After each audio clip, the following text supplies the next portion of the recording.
अभिवादन स्वीकार कीजिए ब्रजेश मिश्रा का। और आप देखना शुरू कर चुके हैं द डिबेट। बहनों भाइयों, कांग्रेस की भारत जोड़ो यात्रा जो राहुल गांधी के नेतृत्व में चल रही है, आज वो ऑफिशियली उत्तर प्रदेश में प्रवेश कर गई। पश्चिम उत्तर प्रदेश के 120 किलोमीटर क्षेत्र से ये यात्रा गुजरने वाली है।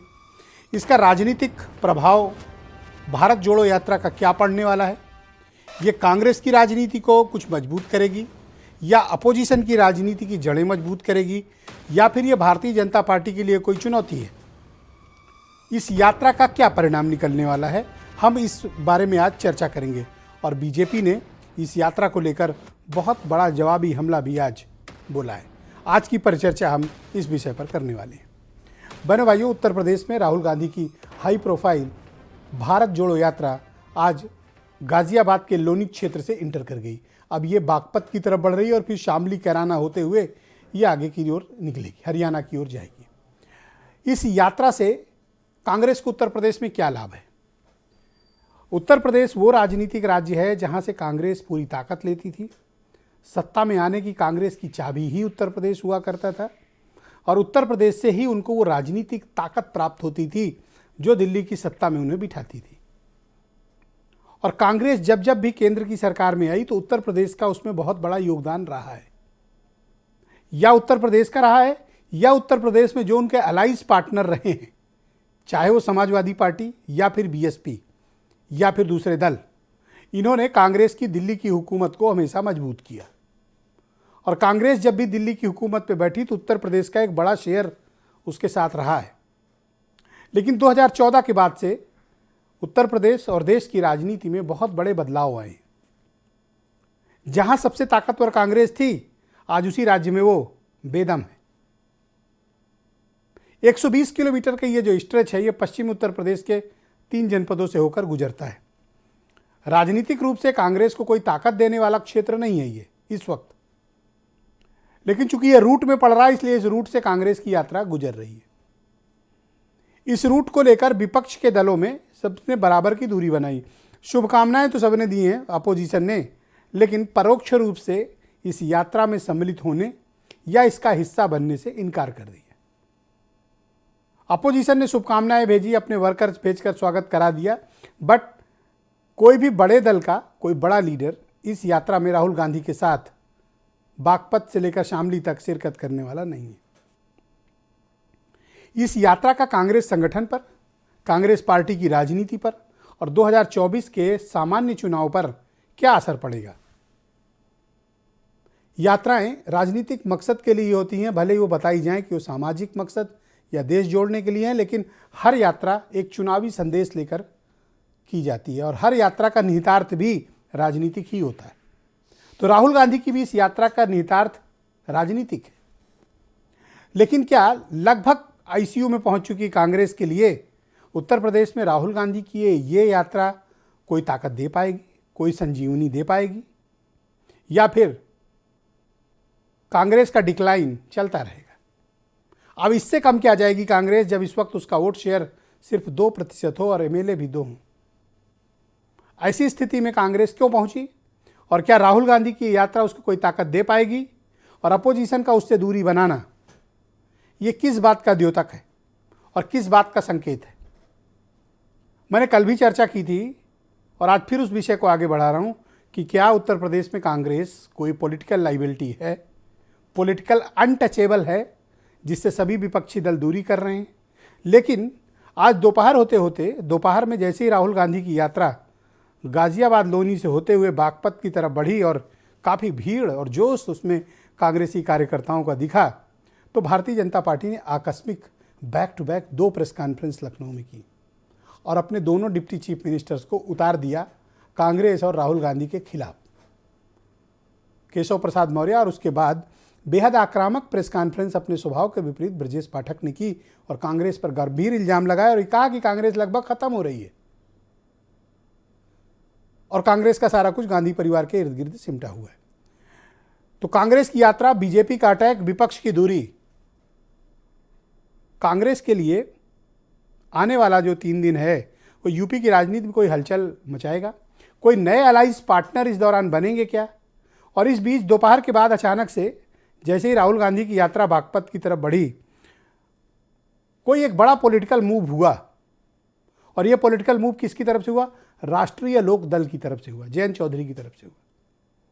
जयंत चौधरी खुद तो सम्मिलित नहीं हो रहे हैं, लेकिन उन्होंने अपने पार्टी के कार्यकर्ताओं और नेताओं से कहा कि यात्रा का स्वागत करिए। कल तक इस यात्रा के खिलाफ, मतलब इस यात्रा को से दूरी बनाने वाली राष्ट्रीय लोकदल, जैसे ही आज उसने देखा कि राहुल गांधी के साथ भीड़ दिख रही है, इमीडिएट उन्होंने अपना पॉलिटिकल मूव चेंज किया और यात्रा का स्वागत करने लगे।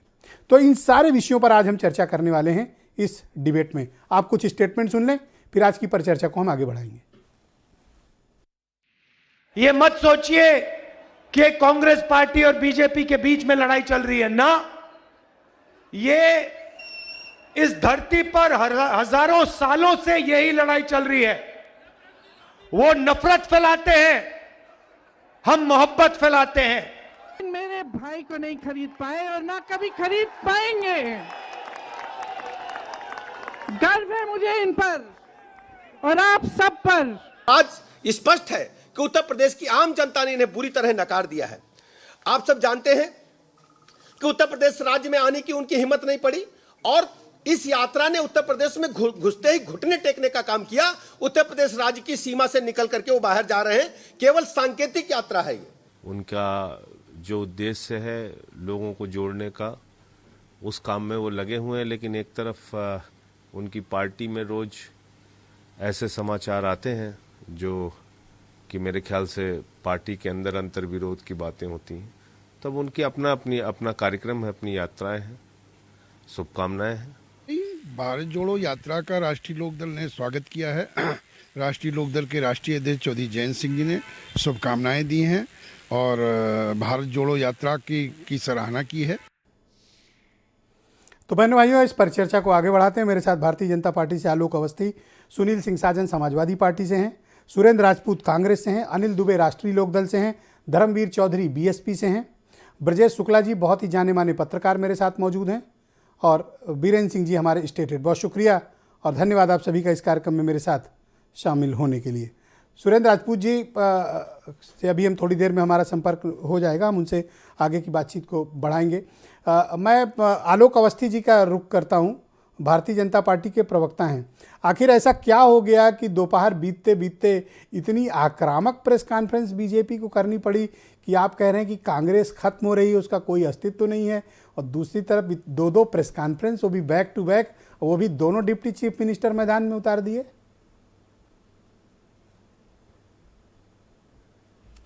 ब्रजेश जी, आप बहुत वरिष्ठ जर्नलिस्ट हैं इस प्रदेश के और देश के। क्या कांग्रेस उत्तर प्रदेश में कोई उसका अस्तित्व बचा है क्या? 7% वोट तक सीमित हो गई है, 2 विधायक हैं मात्र और 1 सांसद है। और ये किसी से छुपा नहीं है कि कांग्रेस के नेता हर फ्रंट पे फेल हो चुके हैं। जो भारत को तोड़ने के जिम्मेदार हैं, जिनकी नीतियों ने समाज को तोड़ा, जिन्होंने जातिवाद, परिवारवाद, संप्रदायवाद, क्षेत्रवाद, आतंकवाद, नक्सलवाद को बढ़ावा दिया, वो आज भारत जोड़ो यात्रा पर निकले हैं। आखिर क्या कारण है कि अमेठी से हारने के बाद से वो उनका उत्तर प्रदेश से मोह भंग हो गया? आज भारत जोड़ो यात्रा निकाल रहे हैं तो क्यों नहीं उत्तर प्रदेश के अंदर अपनी अमेठी लोकसभा क्षेत्र तक आते? क्यों नहीं काशी, मथुरा और अयोध्या तक जाते? आखिर ये क्या कारण है कि पतली गली से उत्तर प्रदेश की सीमा को छूते हुए निकल जाना? यह जो है समझ में नहीं आ रहा है, क्योंकि उन्होंने हमेशा जो है भारत को, जो उनका इतिहास रहा है, भारत को तोड़ने का रहा है। पाकिस्तान बनाना रहा हो, चाहे भारत का एक हिस्सा कश्मीर का टुकड़ा देना रहा हो, यह भारत टूटा है तो कांग्रेस के राज में टूटा है और इसका अभिशाप कांग्रेस को झेलना पड़ेगा। आपातकाल जो लगाया था भारत को तोड़ने के लिए, वह भी कांग्रेस ने लगाया था। जिन्होंने देश में लोकतंत्र को कमजोर किया, वो कांग्रेस ने किया है। तो राहुल गांधी जी की आज जो यात्रा है वो उत्तर प्रदेश में घुटने टेक चुकी है, क्योंकि उनके जो सहयोगी, जिनको सहयोगी मानते हैं, सबने उनकी यात्रा का बहिष्कार कर दिया। कोई उनके साथ आने को तैयार नहीं है, यहाँ तक कि वो कांग्रेस को ही नहीं जोड़ पा रहे हैं। ये बताओ मुझे, कांग्रेस कमजोर है, ये हम सब देख रहे हैं, 2% वोट शेयर के नीचे आ गए, हम सब देख रहे हैं। विधायक सांसद लगभग खत्म होने की स्थिति है उत्तर प्रदेश में, हम सब देख रहे हैं। बट बीजेपी की ऐसी क्या मजबूरी है कि आप इतनी आक्रामक प्रेस कॉन्फ्रेंस दोनों डिप्टी सीएम करते हैं? आप उनको इतना सीरियसली क्यों लेते हैं अगर वो इतने पॉलिटिकली इरेलीवेंट हैं तो? देखिए, कांग्रेस देश में तो जो है विपक्ष की भूमिका निभा रहा है, मुख्य विपक्षी दल है।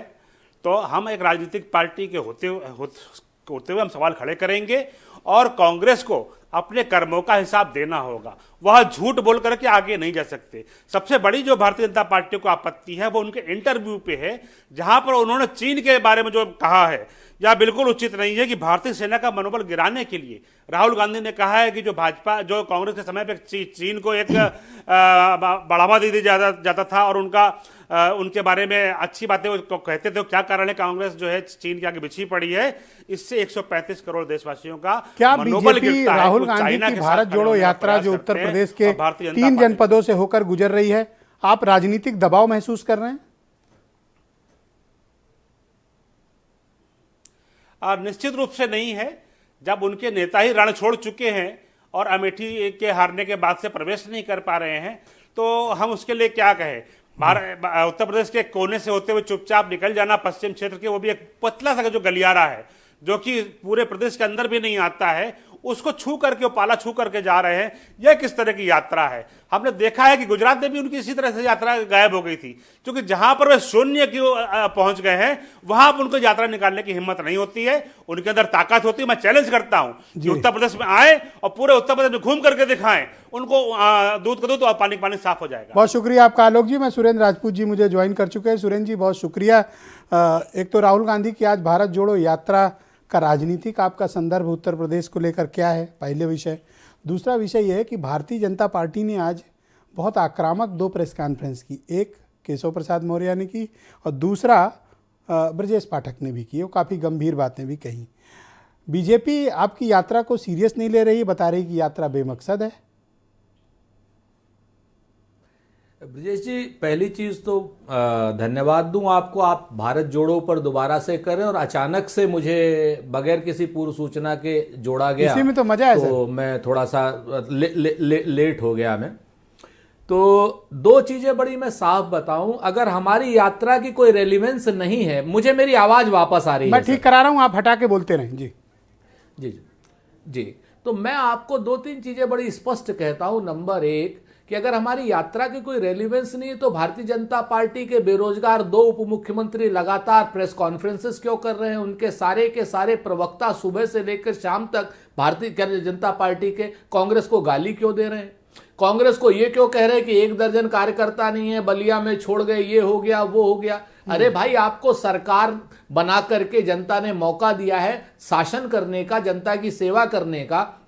आप महंगाई खत्म कीजिए, आप बेरोजगारी खत्म कीजिए, आप कहीं ना कहीं जो देश की सीमा पर एक क्या नाम एक खतरा आया हुआ है चीन का, उसको खत्म कीजिए, आप आर्थिक असमानता को खत्म कीजिए, आप सांप्रदायिक सौहार्द यहां पर लाइए, आप महिलाओं का जो है चीरहरण होने से बचाइए। लेकिन आप ये सब काम नहीं कर रहे हैं। आप सिर्फ राहुल गांधी जी की टी शर्ट के पीछे पड़े हैं, कभी उनके जूते के पीछे पाठक पड़े जी हुए कह रहे हैं कि ये यात्रा सांकेतिक है और जनता ने यूपी में कांग्रेस को नकार दिया है। कभी किसी धंधे के पीछे पड़े सर, हुए लगा लें, कान पे कभी लगा आप लें कहते सर। हैं कि साहब उनकी यात्रा में देशद्रोही तत्व शामिल हैं। क्या इतनी कायर है भारतीय जनता पार्टी की सरकार कि टुकड़े टुकड़े वाले आज खुलेआम घूम रहे हैं? क्या इतनी कायर है भारतीय जनता पार्टी की सरकार कि क्या नाम अगर मेघा पाटेकर कहीं देशद्रोही है आपने तो पाठक उसको जी की बंद प्रेस नहीं कॉन्फ्रेंस कर सुनी पा है? रही है?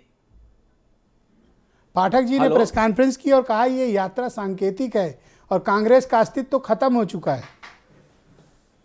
जी, निश्चित तौर पर ब्रजेश पाठक जी एक भले सभ्य क्या नाम एक वो हैं, क्या बोलते हैं, भारतीय जनता पार्टी के नेता हैं, लेकिन उनको बुलवाया जा रहा है, मजबूरी है उनकी। वो अपने का आज की डेट में मैं ब्रजेश जी से कहूं ना कि आप हमारी सांकेतिक चीजों को तो देखने की जगह कम से कम अपने विभाग की सांकेतिक चीजों को देख लीजिए। 16 करोड़ रुपए की आपने एक जगह पर एक्सपायरी ड्रग पकड़ी थी। पूरे उत्तर प्रदेश में कितनी ड्रग्स हैं जरा ब्रजेश पाठक जी बता देंगे तो कम से कम यहां के मरीजों का भला हो जाएगा। यहां पर मरीज जो है रिक्शे पर जा रहे हैं, एम्बुलेंस में नहीं मिल पा रही है, ठेले पर जा रहे हैं। अगर आप उसका काम देख लेंगे तो क्या बेहतर नहीं हो जाएगा? पाठक साहब, आप एक भले इंसान हैं, आप एक अच्छे मंत्री हैं, छात्र जीवन से आए हैं। आप सर, उनका बयान आपको बुरा लगा क्या? जनता ने नहीं, उन बयान तो देखिए, अगर वो निजी तौर पर हमला करेंगे तो बयान बुरा लगेगा, क्यों नहीं लगेगा। एक अच्छे आदमी से बुरे बयान की उम्मीद नहीं होती, लेकिन भारतीय जनता पार्टी के जो लोग हैं वो कम ऐसे ही अच्छे लोगों से बुरे बयान दिलवाते हैं। तो मेरा तो आपसे एक ही अनुरोध है, मैं जिम्मेवारी से कहता हूं ब्रजेश भाई, इन सब लोगों से एक बात कहिए कि अगर हम रेलिवेंस नहीं है तो हमारे ऊपर ये प्रेस कॉन्फ्रेंसेस क्यों? अगर हम रेलिवेंस नहीं हैं और आपको डर नहीं लग रहा है कांग्रेस पार्टी से, तो आप हमारे ऊपर ये अनर्गल आरोप क्यों लगाते हैं? जी, सच बात यह है कि भारतीय जनता पार्टी का आलोक अवस्थी जी जैसे अच्छे आदमी, सर 5-10 सेकंड दे दीजिए प्लीज, 10 सेकंड। बोलिए सर, बोलिए। बोलूं सर? हाँ, यस, हाँ, मेरा बहुत स्पष्ट आरोप है कि भारतीय जनता पार्टी के आलोक अवस्थी जी से लेकर के नरेंद्र मोदी जी तक राहुल गांधी की भारत जोड़ो यात्रा से थर्रा गए हैं, डर गए हैं, और ये अनाप शनाप बोल रहे हैं और बुलवा रहे हैं, और इस तरीके की भाषा आपका बहुत शुक्रिया सर, बहुत बहुत धन्यवाद। जनता की सेवा करने। मैं सुनील साजन जी को आमंत्रित करता हूं, समाजवादी पार्टी के प्रवक्ता हैं। सुनील जी, बहुत शुक्रिया आपका। मैं कारण नहीं समझ पाया कि समाजवादी पार्टी ने भारत जोड़ो यात्रा से दूरी क्यों बनाई। ब्रजेश जी, मुझे नहीं लगता है कि कांग्रेस की भारत जोड़ो यात्रा से जो माननीय समाजवादी पार्टी के माननीय राष्ट्रीय अध्यक्ष जी ने पत्र लिख करके उनको शुभकामनाएं दी हैं, मीडिया के माध्यम से जो शुभकामनाएं दी और कहा है कि आज देश में जोड़ने की जरूरत है, देश को प्यार और मोहब्बत बांटने की जरूरत है, महंगाई के खिलाफ लड़ने की जरूरत है, बेरोजगारी के खिलाफ लड़ने की जरूरत है, और जो भारतीय राजनीति में नफरत फैलाई जा रही है उसको खत्म करके प्यार और मोहब्बत से राजनीति करने की जरूरत है।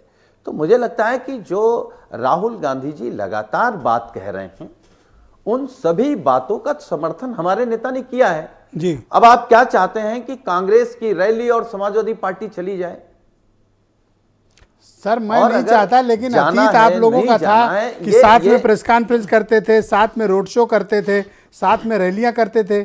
ऐसी मैंने कौन सी बात पूछ ली कि आपको इतना बुरा लग गया कि आप ऐसा क्यों चाहते हैं?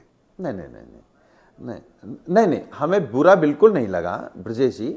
हम केवल ये साफ करना चाहते हैं कि जब जो बातें कांग्रेस के नेता राहुल गांधी जी लगातार उठा रहे हैं उन बातों को लगातार उत्तर प्रदेश में, उत्तर प्रदेश के सदन में माननीय राष्ट्रीय अध्यक्ष जी लगातार उन बातों को कह रहे हैं। तो जो मुद्दे कांग्रेस आज उठा रही है, इस भारत जोड़ो यात्रा से पहले वो मुद्दे समाजवादी पार्टी लगातार उठा रही। तो हमारी सहमति उनके मुद्दों पर है, हमारा समर्थन उनकी भारत जोड़ो यात्रा पे है, और वो इसलिए है क्योंकि दोनों इस देश में दो बड़ी अलायंस के एक पार्टनर हैं राष्ट्रीय लोकदल, उनका स्टेटमेंट आज आया है कि वो यात्रा का खुले दिल से स्वागत कर रहे हैं। उनके कार्यकर्ता और पदाधिकारी बागपत और शामली में बड़ा भव्य स्वागत की तैयारी कर रहे हैं।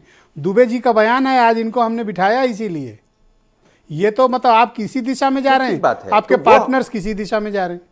नहीं नहीं नहीं नहीं नहीं नहीं ब्रजेश जी, राष्ट्रीय लोकदल समाजवादी पार्टी के गठबंधन में है और हमारा भी समर्थन है उनको भारत जोड़ो यात्रा पे। तो ये अच्छी बात है कि जो भारतीय जनता पार्टी कह रही है कि कांग्रेस के पास वर्कर नहीं है, कांग्रेस के पास लोग नहीं है, तो विपक्ष तो है ना, वो बौखलाहट। तो बीजेपी की इस बात से आप सहमत हैं कि कांग्रेस का कोई खास अस्तित्व नहीं है? मेरी बात, बीजेपी की इस बात से सहमत हैं आप?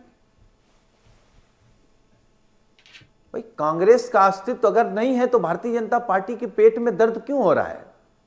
अगर दर्द है उनके पेट में तो इसका मतलब है कहीं ना कहीं तो डर होगा ना, और वो डर जायज भी है। क्योंकि डर क्यों जायज है, मैं वही बात कहना चाह रहा था। इस देश में दो बड़ी पार्टियां, एक तरफ भारतीय जनता पार्टी सरकार में, एक तरफ कांग्रेस है विपक्ष में है।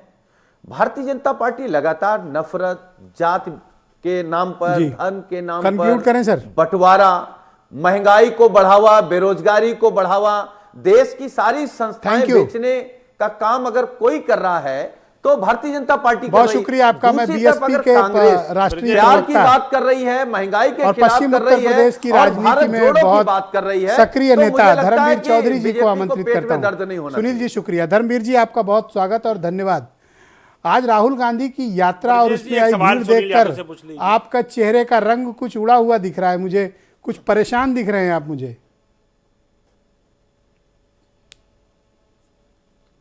नहीं ब्रजेश जी, मैं परेशान दिख रहा हूं? हाँ, थोड़ा दिख रहे हैं टेंशन में आज।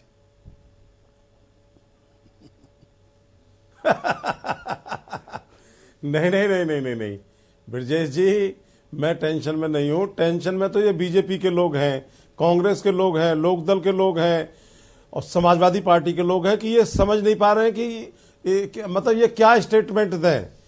जैसे अभी समाजवादी पार्टी के साजन भाई बोल रहे थे तो इनके अलायंस पहले एक तो पहले ही भाग गए राजभर साहब, अब ये जयंत चौधरी जी ने अलग राग लाभ दिया, तो ये सारे मतलब ये खुद टेंशन में है। मैं कोई टेंशन में नहीं हूं। अब ठीक है। हाँ, ये जो कांग्रेस के लोग हैं ये जरूर टेंशन में है, क्योंकि जो कांग्रेस का जो मैं आज सुबह से टीवी देख रहा था ब्रजेश जी, जब ये राहुल गांधी जी की यात्रा गाजियाबाद लोनी में गई तो मैंने मानिए प्रियंका वाड्रा जी का भी भाषण सुना था टीवी पर, लेकिन मुझे एक शब्द भी उसमें ये नजर नहीं आया, कानों में सुनाई नहीं पड़ा कि उन्होंने उत्तर प्रदेश के 5 करोड़ जो ओबीसी के लोग हैं उनके संदर्भ में कोई भाषण दिया हो। जो हालिया प्रकरण में अभी ओबीसी का आरक्षण निरस्त हुआ है कोर्ट के द्वारा और बीजेपी की सरकार के द्वारा, तो ये जो लोग इस तरीके की जो यात्रा निकाल रहे हैं ये भारत जोड़ो यात्रा नहीं है। वैसे तो मेरी कांग्रेस की इस यात्रा को शुभकामनाएं पर हैं, सर आपकी पार्टी लेकिन की ये चीफ भारत ने जोड़ो तो यात्रा बाकायदा नहीं है। ट्वीट करके ये शुभकामनाएं प्रेषित की हैं, लेकिन आप काफी मतलब हमलावर अंदाज मैं में तो- हैं। कंफ्यूजन उधर भी है सर। नहीं नहीं, मैं तो स्वयं कह रहा हूं कि मैं तो ब्रजेश जी स्वयं कह रहा हूं कि मेरी शुभकामनाएं हैं इस भारत जोड़ो यात्रा को, लेकिन ये एक्चुअल में भारत जोड़ो यात्रा नहीं है। ये बूढ़ी कांग्रेस को, मरी हुई कांग्रेस को जिंदा करने की एक जनजागरण यात्रा है जिसको भारत जोड़ो यात्रा नाम दिया गया है। लेकिन ये वो दायित्व भी माननीय राहुल गांधी जी, प्रियंका वाड्रा जी या जो उधार के नेता सिद्दीकी जैसे गए हुए हैं कांग्रेस में, ये उस दायित्व को भी उत्तर प्रदेश में निभाने में सफल नहीं दिखाई दे रहे हैं, क्योंकि ये जो है अगर गाजियाबाद से गाजीपुर तक दम ठोक करके ये यात्रा निकालते तो समझ में आता कि ये ओबीसी के, माइनॉरिटीज पार्टी के है, किधर और से जो ये आएंगे, जो, कौन सी यात्रा निकालेंगे, ये उनका काम है। आप किसी का पॉलिटिकल रूट तय करोगे?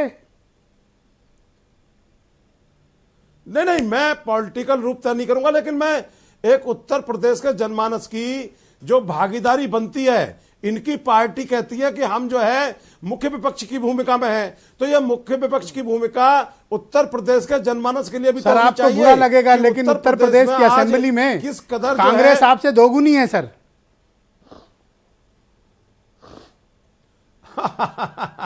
ब्रजेश जी, आप इनको दोगुना कहिए, उनको 125 गुना कहिए, लेकिन ये जो है थोता चना और बाजे गना वाली स्थिति में है। मुख्य विपक्षी दल आज भी उत्तर प्रदेश में बहुजन समाज पार्टी है। ये चाहे हमसे संख्या में ज्यादा हो सकते हैं, लेकिन आप ये मत भूलिए कि उत्तर प्रदेश में हमारे 10 सांसद हैं और आने वाला जो लोकसभा का चुनाव है उसमें बहुजन समाज पार्टी पूरी दमदारी से चुनाव लड़ेगी। बहुत धन्यवाद आपका। मैं आज इस यात्रा को लेकर के जो आपने ये जो डिबेट रखी है, मैं इस यात्रा के संदर्भ में यही कहूंगा कि उससे उत्तर प्रदेश के लोगों का कोई भला नहीं होने वाला, ना इस देश के लोगों का भला होने वाला है। ये सिर्फ कांग्रेस को पुनर्जीवित करने थैंक यू की चौधरी साहब, बहुत शुक्रिया आपका, बहुत बहुत धन्यवाद। मैं अनिल दुबे जी को आमंत्रित करता हूं, राष्ट्रीय लोकदल के नेशनल स्पोक्स पर्सन है। दुबे जी बहुत शुक्रिया। परसों आप डिबेट में कुछ और भाषा बोल रहे थे, आज दोपहर में जैसे ही राहुल गांधी की यात्रा में भीड़ दिखी और आपके किला क्षेत्र में घुसना की शुरुआत की, आप तो पलट गए साहब। नहीं अब आप कह रहे हैं हम स्वागत करेंगे, फूल माला इकट्ठा किए हैं, सब पदाधिकारियों को आप फोन कर रहे हैं और खुद मीडिया में आपने स्वयं स्टेटमेंट दिया है, तो आपने ये यू टर्न स्वयं क्यों लिया? नहीं, यू टर्न नहीं है ब्रजेश जी, ये हमारे संस्कार हैं। चौधरी साहब की पार्टी है ये, चौधरी साहब संस्थापक हैं और हमारे क्षेत्र में यात्रा लेकर के आ रहे हैं, भारत जोड़ो यात्रा तो परसों तो हमारे ऊपर चिल्ला रहे थे कि आप ये सवाल क्यों हमने पूछ रहे पहले हो? भी कहा कि हमारा क्या मतलब कांग्रेस से, और आज आप कह रहे हो नहीं हम साहब चौधरी साहब की पार्टी है, फूल गले में माला डालेंगे? क्या ये अरे भैया गुलाब की माला ये डालो। हमारे और संस्कार, परसों हम क्यों अपने चिल्ला रहे संस्कार थे? थोड़ी छोड़ देंगे। हमारे क्षेत्र में आप आ रहे हो, आप भारत जोड़ो की बात कर रहे हो, वो और हमने पश्चिमी उत्तर प्रदेश में हमारी पार्टी के राष्ट्रीय अध्यक्ष चौधरी जयंत सिंह जी ने भाईचारा सम्मेलन किए। पूरे पश्चिमी उत्तर प्रदेश में समाज को जोड़ने का काम सर किया। आप दबाव में ये फैसला ले रहे हो क्योंकि नहीं, आप डर कोई गए। दबाव नहीं है ब्रजेश जी, आप ये हमारे दबाव में आ गए संस्कार हो। हैं। वो एक अच्छा प्रयास कर रहे हैं, सराहनीय प्रयास कर रहे हैं, हम उनका स्वागत कर रहे हैं। तो हमारे परसों ये कार्यकर्ता बात उनका क्यों नहीं? स्वागत कर रहे हैं। परसों तक आप क्यों दूरी बनाए थे? नहीं, हम कभी आज वो भी कब फैसला किया आपने? ब्रजेश जी आप अपने सवाल आपने पर 2:30 बजे दोपहर के बाद फैसला किया, जब आप- आपने पब्लिक देख ली उसमें। आप परसों के अपने सवाल पर जाइए। आपने कहा था कि जयंत चौधरी जी यात्रा में शामिल होंगे। मैंने कहा था जयंत जी आप दिल्ली सर में नहीं चढ़ी है। बाजार के दोस्त हैं सर, आपको बुरा लगेगा? नहीं, जयंत जी दिल्ली में नहीं है, इसलिए वो सम्मिलित नहीं हो पाएंगे। मैं उस बात को आज भी कह रहा हूं। लेकिन हमारे कार्यकर्ता, सर पर कोई विपक्ष का दल हम संस्कारों को फूल माला छोड़ने वाले लेके तो नहीं अपने हैं। नेताओं को नहीं भेज रहा है, कोई आप तो भी भेज रहे हो। व्यक्ति, कोई पार्टी अगर अच्छा काम कर रही है, विपक्ष की पार्टी, तो हम उसकी सराहना करेंगे। अरे तो हम मैं शुभकामना कोई देंगे। झंझट थोड़ी करा रहा हूं। परसों ये बात क्यों नहीं कही? नहीं, परसों यात्रा नहीं, आज वहां यात्रा आई। हमारे कार्यकर्ता कल आपकी स्वागत कर रहे पार्टी हैं। के प्रवक्ता सुरेंद्र राजपूत से कैसे लड़ रहे थे कि कांग्रेस है ही नहीं, खत्म है, और इनका क्या वैल्यू है, क्या है? कहीं और कोई आज डर वहां नहीं। फूल माला लेके खड़े हो, नहीं, ये कहीं सजदा कोई- कर रहे हो। आप हमारे क्षेत्र में यात्रा आई, वो भारत जोड़ने की बात कर रहे हैं, अच्छा काम कर रहे हैं, हम उनका स्वागत कर रहे हैं।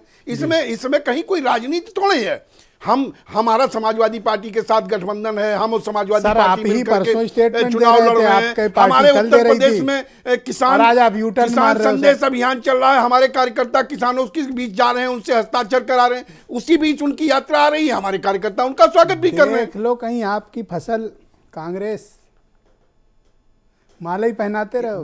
बात फसल की नहीं होती। हर काम माला ब्रजेश ही जी पहना- फसल के लिए नहीं किए जाते। कोई व्यक्ति अगर अच्छा देख काम लेना, कर रहा मतलब तो ये उसकी है। सराहना करनी चाहिए। हाँ। ये शुक्रिया। अगर कोई अच्छी Thank you। शुरुआत किसी ने की तो उसकी सराहना भी करनी चाहिए। विपक्ष में रहने का मतलब हर बात विपक्ष की अभी मैं हिसाब से सुरेंद्र नहीं होनी राजपूत से चाहिए। पूछवा दूंगा कल परसों क्या कांड हुआ था, अभी पूछवाऊंगा। नहीं, कहीं कोई कांड नहीं है। इसमें केवल संस्कार हैं और हमारी पार्टी के संस्कार हैं। परसों हमारे संस्कार नहीं संस्थापक थे ने जो दुबे हमें जी। संस्कार आप दिए भले आदमी कि हो, आप कैसी आपके बात यहाँ कर रहे कोई आया है और अगर अच्छी शुरुआत कर रहा है तो आप उसका स्वागत करिए। भैया, आप वही हमारे भोजन कार्यकर्ता कराओ, कर रहे हैं। मिलो, मदद करो, सब करो, लेकिन स्टेटमेंट तो एक रखो। नहीं, स्टेटमेंट एक है, स्टेटमेंट कहा कर आप। ओके, हमने ब्रजेश शुरू शुक्ला से जी को मैं कहा, आमंत्रित कर- आप धन्यवाद मेरे दुबे जी। स्टेटमेंट पर बहुत शुक्रिया जाइए। आपका। मैंने शुरू से कहा कि उनकी दुबे जी, मेरे उस से लड़ने यात्रा से कोई में फायदा माननीय नहीं। जयंत चौधरी जी दिल्ली में नहीं है, सम्मिलित नहीं हो Thank पाएंगे। you। आज हमारे कार्यकर्ता उनका स्वागत कर रहे हैं, कल भी करेंगे।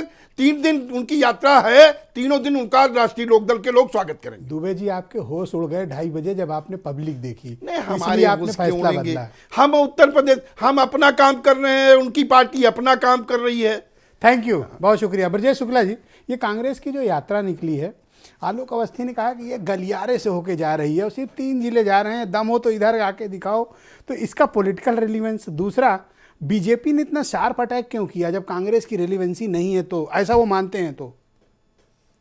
ब्रजेश जी, पहली बात तो जो यात्रा जा रही है वो उस क्षेत्र से जा रही है जहाँ पर आरएलडी को भी लगता है कि साहब ऐसा ना हो उसका वोट बैंक प्रभावित हो जी। और चूंकि बीजेपी का वो मजबूत गढ़ रहा है तो इनको भी सतर्क होने की ये चिंता इनकी भी है।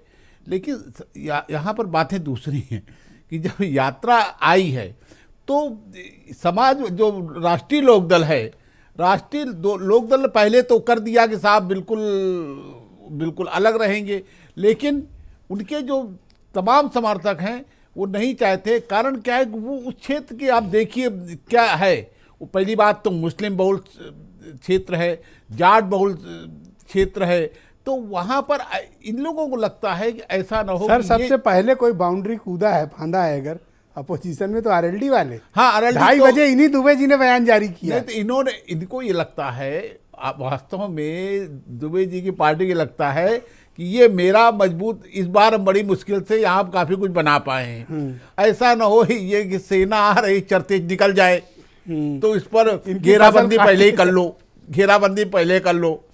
अच्छा, बीजेपी क्या है, बीजेपी सोचती है कि साहब बीजेपी का भी मजबूत है और बीजेपी सोचती है कि साहब जब ये लोग नहीं वो कर रहे हैं समाजवादी पार्टी नहीं देखिए, शामिल बीजेपी हुई, थोड़ा तो आरएलडी डिस्टर्ब शामिल है, नहीं हुई। वरना इतना अटैक नहीं करते। आपने नहीं, आज ब्रजेश पाठक की भाषा सुनी, बहुत ही आक्रामक थी। ये मतलब ये बीजेपी में कुछ तो है इस यात्रा को लेकर। नहीं, इस यात्रा को लेकर के बीजेपी में ये है कि कांग्रेस क्या वास्तव में इस यात्रा से खड़ी हो रही है, क्या इसका क्या प्रभाव पड़ेगा, ये आकलन बीजेपी करना चाहती है। अब इसके पीछे एक और रणनीति है। बीजेपी एक तरफ तो चाहती कि कांग्रेस कुछ मजबूती पकड़े उत्तर प्रदेश में। कारण क्या है कि जो पिछला जो विधानसभा चुनाव हुआ है ब्रजेश जी, उसमें बिल्कुल विपक्ष का सफाया हो गया, केवल एक गठबंधन को छोड़कर। यदि आप उसके पूरे वोटिंग पर उसको निकाल के देखेंगे तो आपको लगेगा कि यदि जरा भी वोट इधर उधर हो जाता तो बीजेपी की कई सीटें निकल जाती। लेकिन वो क्या हुआ, एकजुट हुआ। तो ये जो तो है, आप ये कहना चाहते हैं बीजेपी तवज्जो जानबूझकर कांग्रेस को दे रही है? बिल्कुल तवज्जो इसलिए भी ज्यादा आप विधानसभा चुनाव के पहले का आप आकलन करिए। विधानसभा चुनाव में ये लोग हो आते थे, कहीं इधर गए और ये घटना हुई तो उसमें चले गए। बीजेपी सरकार क्या करती थी, प्रियंका गांधी पर निगाह रखी थी बिल्कुल। उनको आप याद होगा, आपको उनको गिरफ्तार करके रखा भी था सीतापुर में जब किसान वो हुआ था। तो बीजेपी जो है, बीजेपी नहीं चाहती कि ये लड़ाई पूरी तरह दोकोणी हो जाए। तो ये मायावती की पार्टी की सब विपक्षी दलों के घर पे ईंटा क्यों फेंक रहे हैं? देखिए, जहाँ तक बसपा मायावती पार्टी के प्रवक्ता बैठे हुए हैं, वो जो हैं वो किसी भी कीमत पर कांग्रेस के लिए नहीं कर सकते हैं। कारण यदि पहले भी कमजोरी आ गई है और यदि वोट खिसका यदि तो वो कांग्रेस सबसे बड़ा खतरा। आप दिख भी रहे हैं धर्मवीर चौधरी। नहीं, और आप लगातार बयान देखते रहिए। मुझे याद है जब मायावती जी मुख्यमंत्री थी, तब राहुल गांधी जब वो दौरा करते थे, वहां पर दलितों के यहाँ रुकते थे जाके, तब एक बयान आपको याद होगा कि वहां पर साबुन से नहलाए जाते हैं दिल्ली में जाते आते। तो याद है आपको? जी, वो बयान जारी किया गया था। याद है।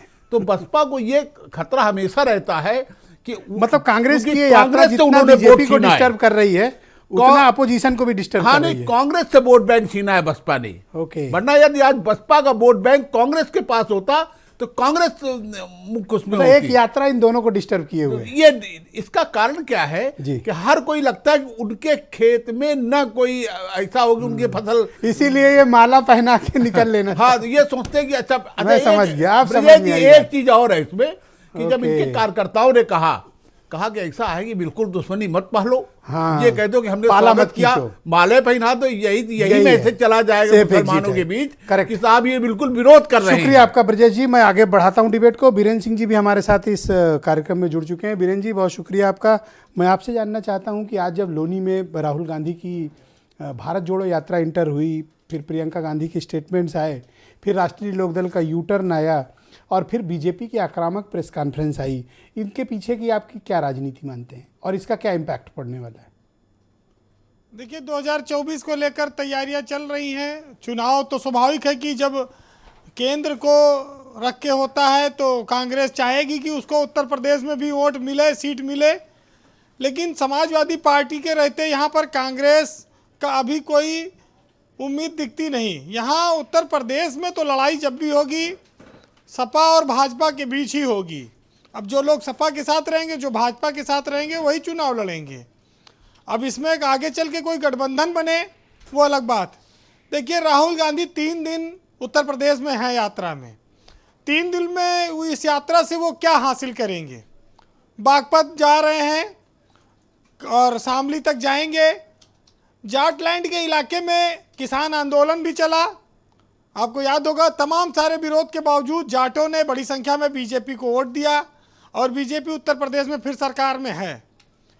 तो 3 दिन के बाद फिर वो हरियाणा में चले जाएंगे। तो राहुल गांधी की यात्रा में भीड़ आ रही है।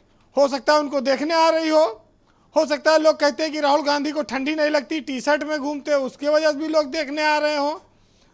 तमाम सारी चीज़ें हैं, लेकिन कांग्रेस के उत्थान आसान नहीं है और वो देश में सरकार तभी बना सकती है जब वो उत्तर प्रदेश में चुनाव जीते। और उत्तर प्रदेश में अभी कांग्रेस के पास संगठन जमीनी स्तर पर नहीं है, कार्यकर्ता कम है। तो वो अगर अहम में रहेगी, गठबंधन में नहीं जाएगी, तो फिर वो शायद एक आध सीट जीते उत्तर प्रदेश में लोकसभा की, नहीं तो अकेले बूते बहुत ज़्यादा चमत्कार वो नहीं कर पाएंगे। ये जरूर है कि देखिए दूसरी पार्टियां जो हैं, ये चुनाव 24 का मायावती और अखिलेश यादव दोनों के लिए भी बहुत बड़ा चुनौती लेकर आएगा। पिछली बार ये दोनों लोग गठबंधन में चुनाव लड़े थे, इस बार ये अलग अलग लड़ेंगे, और अलग अलग लड़ेंगे तो बीजेपी के लिए मुकाबला आसान होगा। तो ये मैनपुरी में समाजवादी पार्टी जीत गई है, मुलायम सिंह की सीट थी, तो आगे वो इस रास्ते को इतना आसान न समझे। अभी चुनौतियां 2024 की बड़ी हैं और मायावती के सामने भी हैं। राहुल गांधी ने सबको न्योता भेजा, लेकिन मायावती की पार्टी में एक और नेता उभर रहे हैं, चंद्रशेखर रावण, उनके पार्टी से अलग होकर। वो भी कहते हैं हम बसपा के जो बहुजन समाज के लोग हैं उनका हमको समर्थन मिलता है। हालांकि दोनों अलग अलग ध्रुव हैं, लेकिन शायद उनको बुलावा नहीं आया। ये बात जरूर है कि इस बार कांग्रेस मुक्त भारत का जो नारा था वो थोड़ा कम जोर पड़ा है। ब्रजेश जी, ये जो राहुल की यात्रा, ये करीब 28 लोकसभा सीटों पर, 26 लोकसभा सीटों पर उत्तर प्रदेश में उसको थोड़ा बहुत छूती है और जाएगी, इस तरह से जो जाट लैंड की है हरियाणा से लेके यूपी तक। तो ये जाटों को कोई साधने की कोशिश है या सिर्फ एक यात्रा चल रही है और देश में चर्चा चलती रहे, ये सब तमाम बिंदु हैं। कांग्रेस गन्ना मूल्य का भी मुद्दा इसमें उठाती है, किसानों की समस्या को उठाती है, तमाम सारी चीज़ें हैं। आज फारूक अब्दुल्ला भी साथ में थे। मुसलमानों के बीच भी कांग्रेस एक संदेश देने की कोशिश में है। लेकिन ये जरूर है, देखिए बीजेपी भी अपनी ओर से घेराबंदी कर रही है। उनके राष्ट्रीय महामंत्री 2 दिन से उत्तर प्रदेश में रहे, संगठन की तैयारियों का भी वो अपना जायजा लेते रहे। उनके पास नेताओं की बहुत बड़ी फौज है और आरक्षण को लेकर जिस तरह से निकाय चुनाव में चीज़ें चल रही हैं उस पर भी बीजेपी लगी हुई है। राहुल गांधी को काउंटर करना स्वाभाविक है, क्योंकि राष्ट्रीय स्तर पर उत्तर प्रदेश से मैसेज न जाए कि राहुल की जनसभा में बहुत भीड़ आ रही है। अगर ऐसा हो गया पदयात्रा में तो बीजेपी का माहौल गड़बड़ाएगा। इसलिए भी आज बीजेपी इतना ज़्यादा उस पर नाराज थी। ब्रजेश जी, राहुल गांधी के लिए आज एक सज्जन कह रहे थे कि ब्रजेश पाठक अस्पताल में गए थे तो गरीब आदमी देखे तो अपन सदरी उसको पहना दिए। कहीं कोई आदमी राहुल गांधी को जाड़े में टी शर्ट में देखे, कहीं अपनी जैकेट ना पहना दे। तमाम सारी बातें बीजेपी वाले करते हैं, लोग करते हैं। लेकिन बीजेपी में एक बात पिछले 2 दिनों की बैठक में आई कि सुनील बंसल का मार्गदर्शन थोड़ा लेते रहना चाहिए। सुनील बंसल का उत्तर प्रदेश से जाना बहुत सारी चीज़ों पर इस समय चर्चा का विषय बना हुआ है बीजेपी के भीतर। देखिए, सियासत का कोई मापदंड नहीं है, कोई अस्थायित्व नहीं है। हमारे यहाँ तो एक देसी भाषा में ब्रजेश जी कहावत है कि हमारे यहाँ जो लड़कियाँ हैं वो क्रीम पाउडर लगाकर खूब गोरा हो जाती हैं, और अगर कहीं संयोग से बच्चा काला पैदा हो गया तो कहेंगी बाप पे चला गया। तो यहाँ तो बड़ी विपदा यह है कि कांग्रेस वैसे नहीं जीत रही, ऊपर से इतनी यात्रा निकालने के बाद भी अगर रिजल्ट नहीं आया तो फिर वही लोग जोड़ देंगे राहुल गांधी पर जी। लेकिन ठीक है, सियासत संघर्ष मांगती है और राहुल गांधी संघर्ष कर रहे हैं, उसका परिणाम भी आएगा देर सवेर। लेकिन जुनून के साथ जो चीज़ें चल रही हैं, वो सियासत में जो सड़क पर उतरते हैं, पदयात्रा निकालते हैं, यात्रा निकालते हैं, वो परिवर्तन लाने की कोशिश करते हैं और कोई रास्ता भी नहीं है जनता के सामने अपनी बात रखने का। जी वीरेंद्र जी, लेकिन अभी उत्तर प्रदेश और देश में कांग्रेस के सामने संगठन खड़ा करने की एक चुनौती है। अब परिणाम तय करेंगे। अगर विपक्ष का वोट बिखरेगा तो बीजेपी तो वैसे उत्तर प्रदेश में जीत जाएगी। अब ये लोग तय करें कि इनको अहंकार के साथ लड़ना है या गठबंधन के साथ लड़ना है। छोटी बड़ी पार्टी कौन है, राष्ट्रीय पार्टी कौन है, ये लोग आपस में तय करें। बहरहाल एक साहित्यकार ने लिखा है, सुनिएगा, कि जीत की खातिर बस जुनून चाहिए, जिसमें उबाल हो एक ऐसा खून चाहिए, यह आसमां भी आएगा ज़मीन पर, इरादों में बस जीत का जुनून चाहिए। और कई जीत बाकी है, कई हार बाकी है, अभी राहुल के लिए ज़िंदगी का सार बाकी है, और यहाँ तो बस चले हैं नई मंजिल के लिए, अभी एक पन्ना है अभी पूरे जीवन की किताब बाकी है। बहुत शुक्रिया आपका बीरेन जी, बहुत बहुत धन्यवाद इस पर चर्चा का हिस्सा बनने के लिए। बहनों भाइयों, डिबेट को आगे बढ़ाते हैं। मेरे साथ भारतीय जनता पार्टी के प्रवक्ता आलोक अवस्थी मौजूद हैं। आलोक जी, कल से मैं देख रहा हूं कि जिस तरह के रिएक्शंस बीजेपी से आ रहे हैं, स्पेशली राहुल गांधी की भारत जोड़ो यात्रा को लेकर, आपकी पार्टी अभी तक राहुल गांधी की इस यात्रा का कोई ठोस और ग्राउंड पर जवाब नहीं दे पाई है। कोई रणनीति है आपके पास जहां पर आप इस भारत जोड़ो यात्रा का मुकाबला कर सकें जमीन पर?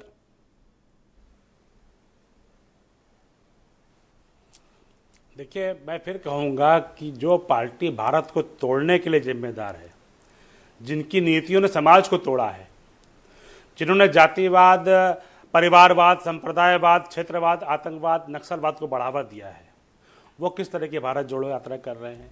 आपको याद होगा जब भारत जोड़ो यात्रा शुरू हुई थी तो एक जॉर्ज पुनैया, एक पादरी थे, जिन्होंने ये विवादित बयान दिया था कि जीसस के अलावा और कोई भगवान नहीं है, और राहुल गांधी जी उन्हीं के साथ जो है यात्रा कर गए थे, उनको मिलने गए थे।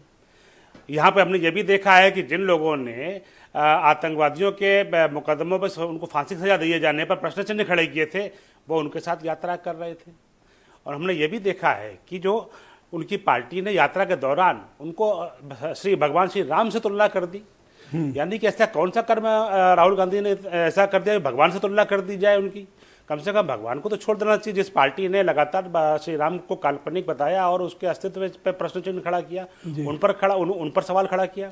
और सबसे बड़ी बात कि कमल हसन के साथ जब आप इंटरव्यू कर रहे होते हैं, उस समय कहते हैं कि जो है चाइना की जो पॉलिसी कांग्रेस के समय पे थी वही पॉलिसी होनी चाहिए, यानी कि कांग्रेस जो है चाइना के कुछ भी करने पे चुप रहती थी। तो राहुल गांधी जी की मजबूरी रहती होगी उस समय चुप रहने की, कि चंदा लिया उन्होंने या क्या आप उनको जमीन पर कैसे चुनौती दीजिएगा? चाइना इसकी कोई रणनीति है? देखिए, हमारे पास उनको हमें चुनौती क्या देनी है? हम तो अपने नेता नरेंद्र मोदी जी के नेतृत्व में जो जन कल्याणकारी कार्य हैं, जो लोकतंत्र कल्याणकारी कार्य हैं, जो गरीब कल्याण के जो काम है, हम उसको लेकर जनता के बीच में है। हमारे शासनकाल में प्रदेश और देश सुरक्षित हाथों में है, भारत की सीमाएं सुरक्षित हैं, देश के अंदर एक भी आतंकवादी घटना नहीं होने दी है। और कोरोना के काल में भी भारत जो है कि जो जीडीपी जो है आज अन्य विकसित देशों में तुलना में बहुत आगे जा रही है। तो एक जो बड़ा लकीर खींच के रखी है नरेंद्र मोदी जी ने, वो देश की जनता के सामने है। तो राहुल गांधी जी तो कल परसों 2 दिन और है ये यात्रा यूपी के भीतर, आपका ये विरोध जारी रहेगा, हमले जारी रहेंगे, या फिर आज आपने फाइनल कर दिया इनका?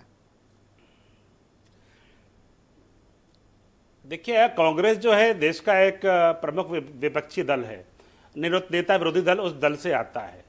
तो वहाँ हमारे लिए तो हम उसकी जो नीतियां हैं, जो उनके नेता के काम हैं, गलत काम है, उनको हम रेखांकित भी करेंगे और आपके सामने प्रकाशित भी करेंगे। तो हम स्वाभाविक रूप से उनकी इस यात्रा को हम कटघरे में खड़ा करते हैं कि उन्होंने कौन सा भारत जोड़ रहे हैं?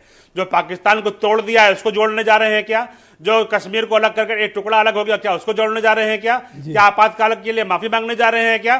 तो ये हम प्रतीक्षा कर रहे हैं कि राहुल गांधी इस पर क्या बोलेंगे। ऑलराइट, मैं सुरेंद्र राजपूत जी को आमंत्रित करता हूँ। सुरेंद्र जी, आलोक जी की बातों से मुझे एक चीज लगा, वो हिंदू वाली बात कैसे, मतलब हिंदुओं के खिलाफ जा रहा है बात? उसका तो आज जी बिल्कुल ब्रजेश भाई, उसका जवाब तो आज राम जन्मभूमि के मुख्य पुजारी महंत सत्येंद्र दास जी ने दे दिया। उन्होंने कहा कि प्रविश नगर कीजिए सब काजा, हृदय राख कौशलपुर राजा।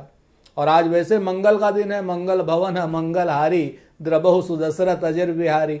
आज तो उन्होंने राम मंदिर के मुख्य पुजारी ने अगर भारत जोड़ो यात्रा का समर्थन कर दिया है तो उसके बाद फिर ये हिंदू मुसलमान की बात कैसे कर सकते हैं? पादरी सर कह रहे हैं, हमें इनकी बात का नहीं। देखिए, दो पादरी वाली भी हम बात बता दें इनसे। ये एक चीज, ये भारतीय जनता पार्टी इतनी कमजोर और इतनी कायरों की सरकार है कि अगर कोई देश विरोधी आदमी है उसका इंतजार करते हैं कि कब वो कहीं जाए तब जाकर के उसके लिए बयान दे। ये नहीं कि अगर उन्होंने कोई गलत काम किया तो जेल में बंद कर देते। भाई आज हमको बताएं ना, बौद्धों की 22 प्रतिज्ञाएं हैं, है हिम्मत इनकी बोलने की उन 22 प्रतिज्ञाओं के खिलाफ? नहीं है। सच बात यह कि हम इस मुद्दे पे आना ही नहीं चाहते। 18 बार जो शख्स नरेंद्र मोदी क्या नाम चीन के राष्ट्रपति को झूला झुलाए, चाय पिलाए, गलबैया करे, रिश्तेदारियां निभाए, उनको पूरा देश सौंप दे, उनको पूरा व्यापार सौंप दे, और चीन के नाम पर जितना भी, जैसे कमल हासन के पढ़ते नहीं आलोक भाई तो अच्छे इंसान, आलोक जी देंगे time, Alok ji please wait, Alok ji आपको वेट करना पड़ेगा, एक nation, Rahul Gandhi Alok ji please wait करना पड़ेगा आपको, आलोक जी वेट करना ठीक है ना। और मैं आपको 2-3 चीजें और कह देता हूं। आदरणीय नरेंद्र मोदी जी पूरे देश को 2 उद्योगपतियों के हाथ गिरवी रख देते हैं, सारे देश का पैसा उन 2 लोगों को बांट देते, जनधन की योजना सर 2 दिन बता रहे हैं और अटैक करेंगे आपको, वो लोन दे देते हैं। कैसे झेलोगे इनका अटैक? नहीं, अरे 2 दिन नहीं है, हम तो एक चीज हम तो खुश हैं, हम आलोक जी के अटैक से इसलिए खुश हैं कि ये लोग परेशान हो रहे हैं, ये लोग लंकेश हो गए हैं। आज की डेट में गुस्सा करने की जगह अगर मोहब्बत की बात करें, ये लोग नफरत करने की जगह मोहब्बत की बात करें, कहते हैं, कभी लंकेश कहते ये लोग हैं, तो और ये लोग तो लंकेश के तरीके से गुस्सा, तो ये इस पार्टी का चरित्र है। अरे भाई हम जो इस तरह की बात कर रही है, हाँ, अगर जो ये आदमी, वो आदमी जवाब दे रहे हैं जो भगवान श्री राम के बाल रूप को नरेंद्र मोदी जी मंदिर ले जा रहे थे। क्या बात करते हैं आप लोग? आप लोगों ने तो भगवान को बेचा है, आप लोगों ने भगवान को काल्पनिक कहा है। हम हिंदू मुसलमान पर नहीं आना चाहते, हम ये जानना चाहते हैं आपसे, कम से कम अपने जवान पर लगाम लगाइए। भगवान को कौन बेच सकता है? आपने अडवाणी जो सारी धरा सारी सृष्टि का मालिक है, भगवान के नाम चाहे उसको आप सर, किसी ये रूप में डिबेट है, भगवान के टॉपिक नाम नहीं को है। बेचने का टॉपिक नहीं है, काम सर। भारतीय शर्म जनता आनी चाहिए पार्टी कांग्रेस करती है। हम मोहब्बत की बात करते हैं और हम आप अरे और भगवान आपके राम के साथी, विरोधी तो चाहे आप लोग शन- हैं, जिन्होंने बहुत स्पष्ट लिख करके भगवान राम को हलफनामा दे काल्पनिक करके बताने का देश काम की अगर किसी ने उच्चतम किया, न्यायालय को हलफनामा भगवान दिया था राम को कि काल्पनिक भगवान श्री संसद राम में जो है बताया है। काल्पनिक है। भारतीय इस जनता पर जवाब दे पार्टी ने दीजिए आप। भगवान राम को काल्पनिक बताने वाले, बताया श्री भारतीय राम को जनता काल्पनिक पार्टी ने बताने अभी वाले 10 दिन पहले, आज किसकी 10 दिन पहले, छुप रहे हैं आप? 10 दिन पहले भगवान श्री राम को काल्पनिक, उनका पुल थैंक यू, काल्पनिक, बहुत शुक्रिया चूंकि आपका, वोटों धन्यवाद के नाम पर अब सुनील है साजन, कर बहुत सकते। शुक्रिया सुरेन जी, आप वोट कृपया के सहयोग नाम पर करें, कितना गिरी है डिबेट को आप लोग? सिस्टमैटिक चलने दें। धन्यवाद आप दोनों का, शुक्रिया। सुनील साजन जी, ये आलोक आपकी अवस्थी जी अलाइज कितना पार्टी, गिरेंगे? थैंक यू, वोटों के नाम पर बहुत भगवान शुक्रिया का आपका सौदा सुरेन जी। करें। हैप्पी, थोड़ा कूल डाउन, ठंड बहुत है सर बाहर। जी ब्रजेश जी। सुनील साजन जी, मैं आपसे समझना चाहता हूं कि आपके पार्टी के जो एक अलाइज पार्टनर हैं आपके अलायंस के, उनका जो मूव है कांग्रेस का सम्मान करने का, यात्रा का सम्मान करने का, फूल माला लेकर स्वागत करने का, आप उससे सहमत हैं? नहीं, तो कोई असहमति वाली भी बात नहीं है। अगर राष्ट्रीय लोकदल के नेता अभी आपके सामने प्रवक्ता कह रहे थे कि हमारे संस्कार हैं कि हमारे क्षेत्र में राहुल गांधी जी अच्छे मन से, अच्छी सोच से भारत जोड़ो यात्रा लेकर के आ रहे हैं, तो हमने स्वागत कर दिया, हमारे कार्यकर्ताओं ने स्वागत कर दिया। तो इसमें परेशानी तो भाजपा को होगी, वो हम समझ सकते हैं। भाजपा को परेशानी क्यों होगी ब्रजेश जी? क्योंकि इनका जो राष्ट्र निर्माण है, देखिए भाजपा की जो सबसे खूबसूरत बात है वो यही है कि बिना कुछ निर्माण किए ये राष्ट्र निर्माण करते हैं। देश की सारी संस्थाओं को बेचते जा रहे हैं, भारत माता की जय बोलते जा रहे हैं। ये इनकी राष्ट्रभक्ति है। हर इनके यहां जो जितना बड़ा भ्रष्टाचारी है, जितना बड़ा झूठा है, वो उतना बड़ा राष्ट्रवादी है। तो इन्होंने राष्ट्रवाद की परिभाषा बदल दी, इन्होंने संविधान की सारे तरीके बदल दिए। कांग्रेस ने एक तो तरफ Alok ji please wait, Alok ji no please, और मैं दूंगा दूसरी समय, तरफ बचत ये नहीं दिखा रहे हैं आप कि जवाब दे लेना, अभी जो रुकिए। ईमानदार भी हैं। संपत्ति का मुकदमा चलाया बोलिए है। बोलिए सुनील जी, गो हेड। और अरे सुनील जी बोलिए। मुझे एक बात कहनी होगी। हाँ मैं दूंगा समय, आलोक जी कृपया रुक जाइए। आलोक जी आप परेशान मत होइए। हाँ, हम सुनील जी तो बोलिए। आपको सुन रहे थे। बोलिए बोलिए। तो भारतीय जनता पार्टी की जो समस्या है वो भाजपा को लग रही है कि जब हम रोजगार दे नहीं पाए, व्यापार दे नहीं पाए, आर्थिक स्थिति ठीक नहीं कर पाए, तो हम कितने दिन झूठ बोल करके, भारत माता की जय बोल करके, जी जय श्री राम का नारा लगा करके हम कितने दिन अपने जो गलत कारनामे हैं, जो झूठ है, जो भ्रष्टाचार है, उसके पीछे Thank कितने you, दिन सुनील छिपेंगे? जी। तो जो इन्होंने राष्ट्रवाद की नई परिभाषा गढ़ी है वो इन्हीं को मुबारक, लेकिन देश का कोई दूसरा धर्मवीर व्यक्ति इनके चौधरी जी, राष्ट्रवाद को अब स्वीकार नहीं करेगा। अभी डिबेट में एक एनालिसिस आया कि चूंकि आपने कांग्रेस से ही छीना था उनका वोट शेयर, इसलिए आप भयभीत हैं कि कहीं ऐसा ना हो कि कांग्रेस बाकी बचे 12% को छीन ले जाए आपसे।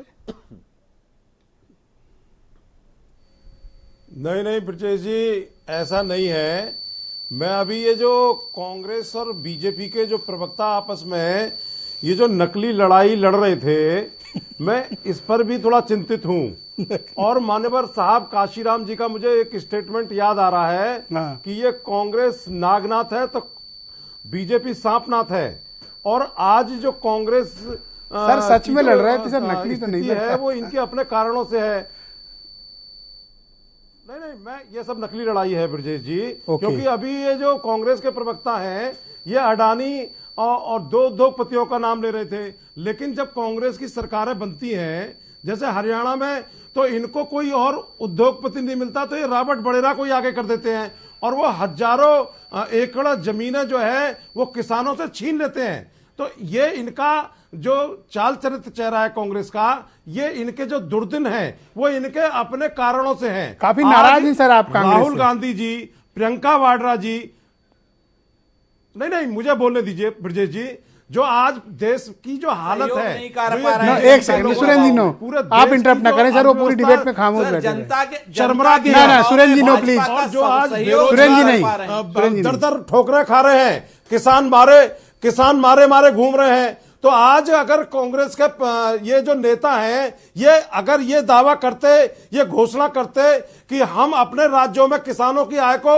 डबल करेंगे, ये घोषणा करते कि गहलोत की सरकार में जो है जो दलित मारो यात्रा, आप जिस समाज से आते हैं उस समाज पर एब्सोल्यूट कंट्रोल जयंत चौधरी का है और उसी क्षेत्र से यात्रा गुजर रही है और उन्होंने छीन लिया है।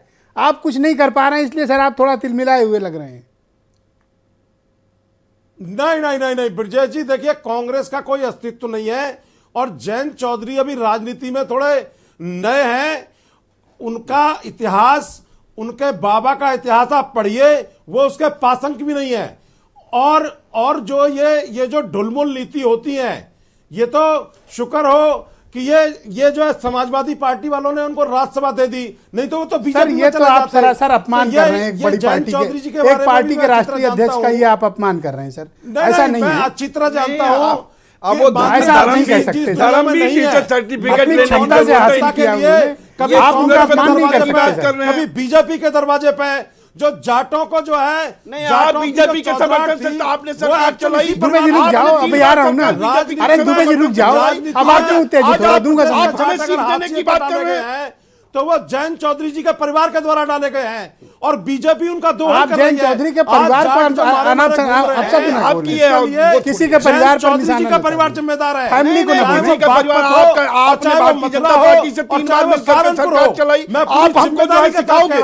आप जो है चौधरी साहब के ऊपर कमेंट करने का काम करोगे, अपनी आपको चाहिए, आप चौधरी साहब के लिए ऐसी बात नहीं बोल सकते, बात है। आपको चौधरी साहब के ऊपर कमेंट कर रहे हैं, आपकी हैसियत है, पदवा मजदूर नहीं है, आपकी हैसियत चौधरी साहब पर कमेंट करने, अपने आप अपनी प्रोफाइल की लड़ाई लड़ रहा है। अरे वो जाट बड़े जाट नेता सम्मान आदरणीय नहीं है, अपने शासन काल में दिया, चाहे उनके बच्चों की नौकरी लगाना हो, चाहे गन्ना किसानों का मूल्य हो, जूते और चाहे जो है वो ऐसी भाषा ना बोलो, इससे जाटों कौन जूता तो चाटने वाली बात कैसे कर रहे हो? और उत्तर प्रदेश में भाषा संयम रखो भैया, क्या हो गया आपको? और बीजेपी, आप तो संयमित व्यक्ति हैं, हम संयमित हैं, हम गलत नहीं बोलते, आप गलत बोल रहे हो। आप चौधरी साहब पे सूरज पर थूकने की बात कर रहे हो, आप चौधरी साहब के ऊपर कमेंट कर रहे हैं, आपको सोचना चाहिए। चौधरी साहब इस देश के मैं जयंत चौधरी पर कमेंट कर रहा हूं, मैं अजीत सिंह जी पर कमेंट कर रहा हूं, पर आप परिवार के लिए आप सब नहीं बोल सकते। आप अपनी प्रोफाइल देखिए, आप अपनी प्रोफाइल के हिसाब से कमेंट करिए। जिम्मेदार है आपको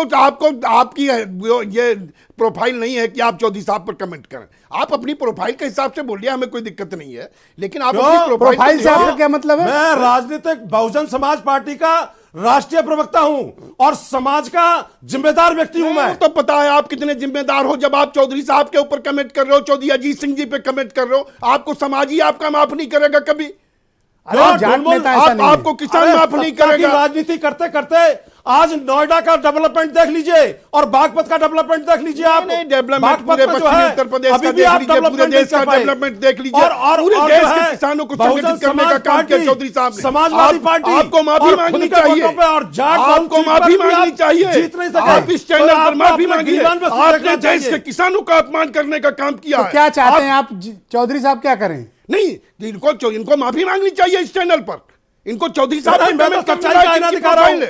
ब्रजेश जी मैं तो सच्चाई का आईना दिखा रहा हूँ भाई, इनको। सर, आप किसी का अपमान नहीं कर सकते ना। आईना दिखाएं वो ठीक है। जाट लोग के बदुआ मजदूर नहीं हाँ। है, ना वो बीजेपी का बदुआ मजदूर है। जाट एक स्वाभिमानी कौम है और जो जाटों का स्वाभिमान पर सर, आप तो चौधरी साहब पर कमेंट कर दिया, बता रहे हैं कि भला जाट- नहीं करेंगे। नहीं आप अपनी प्रोफाइल देखिए चौधरी साहब, आपको नहीं, तो आप- चौधरी आपकी साहब ये को तो हैसियत सच्चाई नहीं है। बताइए। आप हैसियत पे सवाल नहीं उठाए, वो प्रवक्ता हैं। नहीं वो राष्ट्रीय प्रवक्ता, आप हैसियत पे सवाल नहीं नहीं उठाते। प्रवक्ता वो है, आप मेरी प्रवक्ता हम हैसियत भी पता किए। हैं आप, लेकिन मैं बहुजन समाज पार्टी का राष्ट्रीय प्रवक्ता हूं। अरे वो पता है आप आपकी अपनी हैसियत कितने देखिए। प्रवक्ता हैं आप। ऐसी भाषा ना बोले दुबे जी, सम्मान करें। नहीं वो सम्मान कर रहे हैं आप ब्रजेश जी, उनको उनसे बोला, माफी उनको मंगवाइए। समझाया हूँ। उनको उनसे कहिए वो माफी मांगे।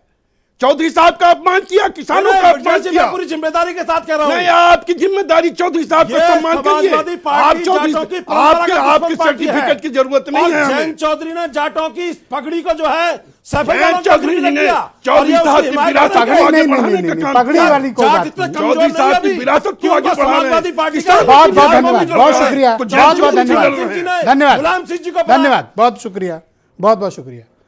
ब्रजेश जी मैं क्षमा चाहता हूँ, वक्त का अभाव है, मुझे डिबेट रोकनी पड़ रही। बहुत शुक्रिया आप सभी का इस कार्यक्रम में मेरे साथ शिरकत करने के लिए, और आप सबका भी बहुत शुक्रिया इस पर चर्चा का हिस्सा बनने के लिए। धन्यवाद, नमस्कार।